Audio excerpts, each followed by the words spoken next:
Hello, Monetization Nation. Have you ever wondered, is there a system that could help you be more effective in managing your marketing team and resources? If so, this episode is for you. In this episode, we're joined by Andrea Fryrear, the author of Mastering Marketing Agility. In this episode, Andrea will share 3 core principles of agile marketing. Tectonic shifts are constantly transforming the earth and business, causing destruction and huge growth opportunities. I'm Nathan William, the host of Monetization Nation, where we learn how to leverage business tectonic shifts to transform monetization. Thank you so much for joining us today, Andrea. Yeah, I'm excited for our chat. So to start off, can you tell us something that you are super passionate about? I think besides continuing my search for the perfect Kanban board, which will no doubt be a lifelong quest of mine, I'm really passionate about my adopted home of Colorado. I grew up in Texas where we had 0 mountains, and now I live within eyeshot of the mountains, and it's just great. Like my husband and I just went on a nice long walk over lunch, and it's just beautiful to be outside, and especially in the last year to be in a place that's gorgeous and able to be outside when I can't be very many other places. I agree. All right. So today we are going to talk about marketing agility. Andrea, could you share with us your journey to become an expert agile marketer? Yeah, it's a slightly circuitous one. Like many marketing professionals, I did not go to school to be a marketer. I sort of fell into it.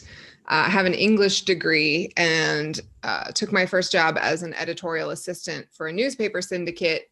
And then when they needed a website redesign, because I was the most digitally savvy person in the building, I was put in charge of that project. And then, of course, once you have a website, you need people to come to it, which turns into search engine optimization and pay-per-click advertising and things like that, which snowballed into having to know a lot about marketing, which I barely even knew was a thing back then. As content marketing grew into the sort of new way of doing best practice level marketing, my English degree was suddenly quite useful, much to my parents' delight, who thought English degrees would never be monetarily viable. And so, yeah, I started getting into content marketing and content strategy, and was working at a software company where my poor little content team was just getting annihilated. We couldn't keep up with the Agile software development team that we were putting out content to support the features they were developing. And I finally convinced my boss to let us try to do the same thing they were doing, right? They're using this Agile thing. Can we do that? And then maybe we'll actually be able to keep up with our workload.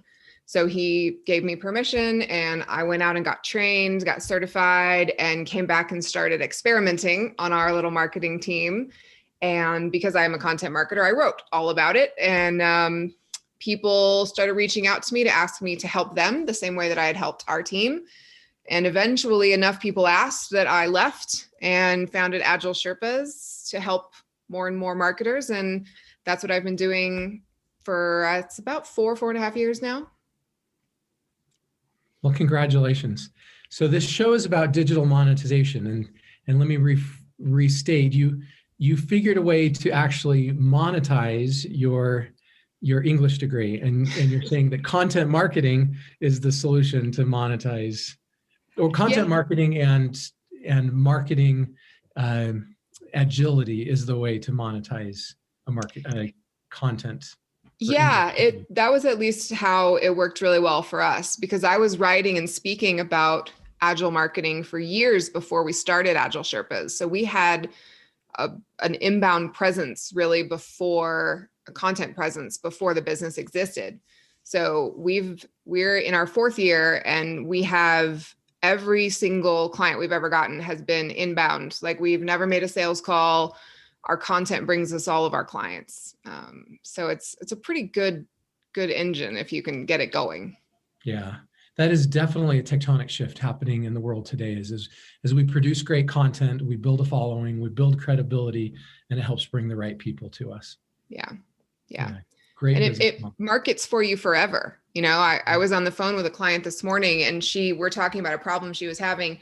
She's got an article of ours that's like 2 years old up on her screen, referencing it while we're talking, right? Like she's using that material still to help her, even though we've been working with them for months now. She's still looking at that stuff asynchronously to our coaching sessions, which is just like, that's great. It works all the time. Okay, can you tell us what is Agile marketing? Yes. So there's two ways to look at it, right? One is that Agile marketing is simply the application of Agile frameworks that were first developed in software to the marketing profession, right? Taking those frameworks and then putting marketing work through them. And then, of course, making the necessary adjustments because they were created to help software developers, which is marketers are not those people. We're doing different kinds of work. There's different complexities to the way that we work. And that's kind of let's say the nuts and bolts kind of definition. I think it's sometimes useful to take it up a level from there, though, and think about Agile marketing is about setting up systems that allow you to deliver value to an audience faster and more consistently, right? So instead of we'll do annual planning for like 3 weeks in January, and then we'll go make this giant advertising campaign that costs millions of dollars, and we'll release it in October and cross our fingers and hope that it works out. That's really traditional style of marketing, right? Instead, it's like, how can we get something in front of our audience and see what they think, right? Get their feedback, get their input. And then if they liked it, let's do more and build it up. If they didn't like it, great. It only took us a couple of weeks to build it, so we'll throw it out and try something different. So it's a much more iterative, continuous value stream than more of those old school styles of marketing work. Love it. So that's a great benefit to the business. What else or what other benefits can you think of that would come to a business by implementing Agile marketing? Yeah, Agile is really all about customer centricity, which makes it a perfect marriage for marketing because we should be thinking about, right, we're that connection between the business and the customer. And so it becomes that really ongoing point of connection. So you de-risk a lot of your activities if you can test and learn in an Agile way so that you don't end up with this big bang campaign that is quite catastrophic for your brand, which we all know, right? Many instances when that's happened to brands, they put out a huge campaign and they get major backlash from it. An Agile approach is designed to keep that from happening because you tested and learned at the front end of that so that you avoid the big explosion at the end. Love it. So what are some of the key components or core principles of Agile marketing? Yeah, I mean, there's several, these are the values that are kind of like at the base, at the foundation of the ways that we work. And it's things like a bias toward action, right? A bias towards experimentation and learning, as opposed to, well, we're going to do it this way because that's the way we've always done it. And it seems to work pretty well. So that bias toward the status quo is going to make it difficult for you to get into that test and learn mode. There's also needs to be a high degree of trust and empowerment with individuals, with teams, and with leadership, because you give people a goal or an objective and then turn them loose and say, here's what I want you to accomplish. You're free to figure out how to do it. And then you trust that they're going to use their expertise and their best ways of working to get it done. And you have tools, right? You have boards, visualized workflows that show you what's being done. You should have regular readouts where you say, this is what we tried and this is what worked and what didn't. So you're not just letting them go kind of work blind. As a leader, you are still having a line of sight, but you do trust that they're doing the best work that they can and you let them get on with it. And so there's that mutual back and forth of trust. And the team earns trust as well by saying, we can get you this campaign in 6 weeks and then delivering it in 6 weeks instead of turning into the black hole of marketing where we throw good ideas in there and nothing ever seems to come back out. Yeah. So in your book, you talk a lot about customer focus in marketing agility. Can you tell us why that's so important and maybe just expound on that a little bit more? Yeah, it's super important, and it tends to get overlooked in discussions about agility and speed, agility and efficiency. But the reason we do all those things is to deliver value to the customer sooner. And that was how Agile became the dominant way of developing software as well. Is they used to spend, 18, 24 months putting out a release update to a piece of software that people hated and didn't really want, right? And so ultimately, Agile became a way to communicate. It's like a conversation with your customer more often and show them something and get their feedback, and then take that into account for the next phase of work that you do. So Agile's there to do that, right? It's that continuous value delivery as opposed to just speed for speed's sake. And knowing that helps you put the right systems into place instead of just getting caught up in like, are we doing Agile right or not? Right. Talk a little bit about radical transparency as one of those core principles too. Yeah. I mean, that might be the thing that enables the trust in a lot of ways, because you do have line of sight into everything that's going on. Every activity that I'm doing that's related to my team's core reason for being together is represented on our board, right? On our visual, we use a Kanban board most of the time. So you can see what I'm working on, and I can see what Nathan's working on, and our boss can see what we're working on, and our teammates can see what we're working on. So it creates, if it's done well, it creates a nice system of accountability. And when it's done well, it's accountability, right? I said I was going to work on something that we've all agreed is valuable, and I either go and do that, or I hit a roadblock and I talk about my problem, and we all work together to solve it, as opposed to I'm kind of like laboring in the dark and struggling with something that's now put the entire project at risk because I didn't vocalize or create transparency around that. When it's done badly, though, if you don't have the right levels of trust in people, then it starts to feel like micromanagement or policing, because it's just like, why do I have to put everything out on this board, right? Don't you trust me to do my work? And it's a little bit like, trust in the good of people, but lock your car, like you can trust people, but you should still do what you can to set yourself up for success. And I think Kanban boards are a lot like that. Sure. And in addition to providing accountability, which I think is the organization and the accountability are some of the best results of that. But in addition to that, it almost gamifies the system a little bit. Yeah, it definitely does. With my team at AgileSherpas, we're always like, we have to ask permission to move someone else's card, because it does give you that nice little like dopamine hit when you move your card over to done, right? It's a nice thing to get to do. And it's also, we focus really heavily in Agile on limiting your work in progress. So if you're doing too much, right, then you don't get anything done. So you have to focus in on the most important things. And that's another great use of having your work visualized, is you start to be able to see, oh my gosh, look at all this stuff that we're trying to do. And then your leaders can come in and say, you're not making progress because you have too much on. So stop doing these 3 things because they're not as important, right? And we give you permission to stop them because we don't need them as much as we need these other things. And then magically, it seems, you finish those things much faster and can move on to the other things.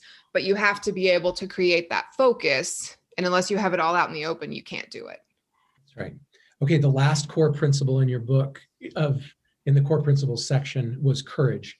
Talk a little bit about why courage is so important to success in Agile marketing. Yeah, courage is a big one. A lot of the things that you have to change if you are in a more traditional or kind of ad hoc system, it require courage, right? To put all of your work out in the open for everyone to see is a courageous act. For a leader to trust that a team or an individual contributor will do what they were asked to do in a timely and high quality way is a courageous thing to do if you've never done it before. And calling out your teammates, right? If I've been coming to daily stand up all week and saying, I'm going to write this blog post, and it's Friday and I haven't done it yet, then you need to be courageous and say, Andrea, something's going on. Like, why haven't you made any headway? Are you blocked? Are you stuck? Can I help you? Instead of just kind of sitting quietly and letting the system spiral out of control. They all require different kinds of courage, but being ready to like step up and do what needs to be done helps make things go a lot more smoothly. You also have to have the courage to set your goals and estimate projects and, to put that out there because you might fail. So the positive, the accountability comes with the need to have the courage to make the plan. Yeah. Yeah, absolutely. Okay, what anti-patterns should we avoid in this process? Yeah, every single value kind of has its antithesis, right? The light and the dark side, so to speak. So we talked about, the bias for action versus the bias toward the status quo.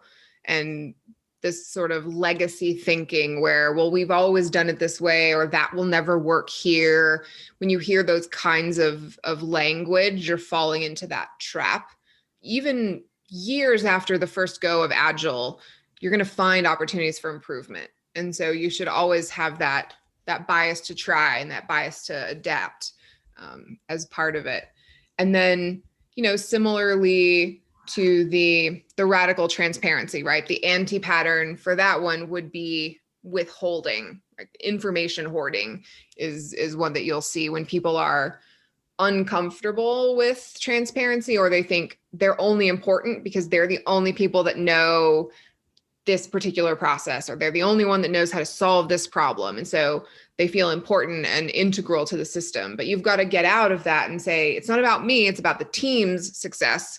And if I openly share what I know and remove myself as a bottleneck, we can go faster as a group. And that's actually better for everybody. But you can, right, you can see both sides of the coin sometimes when people are early on in making the shift. In your book, you talk about how high-performing agile marketing teams can be unstoppable forces. Can you back up that claim a little bit? Give us some examples. Yeah, for sure.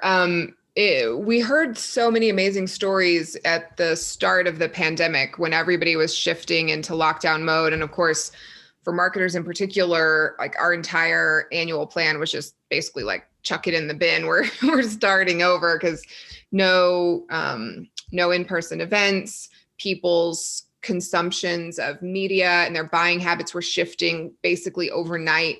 And the teams that were already agile had everything visual, right? They could see their work, they could reprioritize, cancel, pause, whatever they needed to do really, really quickly.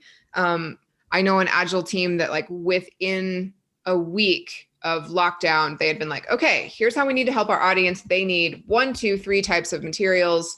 We're going to stop all of our work on events because those aren't happening. We're shifting all those resources to creating this podcast series that's going to help our customers solve this new problem. They had like 10 podcast episodes recorded in just a couple of weeks, and they were at like 10,000 views on those pages within a couple of weeks of it going out. So this ability to react, serve the customer, right, first and foremost, and then use the change, right, as this catalyst to do something exciting. That's what Agile gives you the ability to do. Whereas, right, I talked to a lot of friends and colleagues early on who were just like, they're working 12 and 14-hour days just trying to keep the lights on, and they didn't know what to do, and they're scrambling to understand. Everyone's suddenly distributed. There's no single source of truth for who's working on what. And it was a lot of scramble, whereas the Agile teams were like, okay, this is hard, but we've got this, right? We can work through it. So it was a very stark haves and have-nots kind of moment for the teams that could lean on their Agile system to help deal with that uncertainty, which is what Agile is there to do in the first place, versus those that were trying to force their more traditional ways of working to handle an unprecedented moment that it just wasn't set up to deal with. I like how you described that, where Agile helps teams deal with uncertainty and organize and manage and optimize that uncertainty. And so almost by nature, the teams that are set up well with an Agile marketing system would be able to handle situations better when they're faced with more uncertainty, more challenge, more difficulty. Mm-hmm. Yeah, we're actually just finishing up. We do a survey every year on the state of Agile marketing. And we asked people this year how their Agile systems, if they had them, helped them deal with the pandemic and the fallout from everything that happened last year. And it was a huge, I'm not going to be able to pull the percentage out of the air right now, but it was a very high majority of the people who were Agile were saying that, yes, they leaned on those systems to help them deal with what was going on around them. But it has to be there, right? You can't create it overnight when the moment that you need it. You've got to build it up so that it's ready when you need it. You don't create it when the emergency happens. You create it so that you're ready when that crisis occurs. Right. Thank you so much, Andrea, for sharing your stories and knowledge with us today. Here are some of my key takeaways from this episode. Number one, Agile marketing is designed to get value out to customers quickly and consistently. Number two, Agile marketing is focused on experimentation. The goal is to learn from our mistakes, not fear them. Number three, as we experiment, we can adapt to customer feedback. Number four, radical transparency is essential when working in a team. It helps everyone stay on the same page and move at a faster pace. Number five, it takes courage to implement Agile marketing and put our work out there, especially when there's the possibility of failure. If you enjoyed this interview and want to learn more about Andrea or her Agile marketing system, listen to part 2 of this episode or connect with her on LinkedIn or her website, Fryrear.com and AgileSherpas.com. And there's links to all of those sites in the blog post for this episode. Did you like today's episode? Then please follow these channels to receive free digital monetization content. Number one, you can get a free monetization assessment of your business at monetizationnation.com. Number two, you can subscribe to the free monetization e-magazine at monetizationnation.com. Number three, you can subscribe to the Monetization Nation podcast or YouTube channel. And number four, you can follow Monetization Nation on Instagram and Twitter. Have you tried Agile marketing? If so, how has it worked for you? Please join our private Monetization Nation Facebook group and share your insights with other digital monetizers. Thanks for joining me for this episode. I wish you success in your marketing efforts. Do you want to become a better digital monetizer? To receive great monetization stories and secrets, please go to monetizationnation.com and join free. And if you liked today's episode, please subscribe to the show and share it.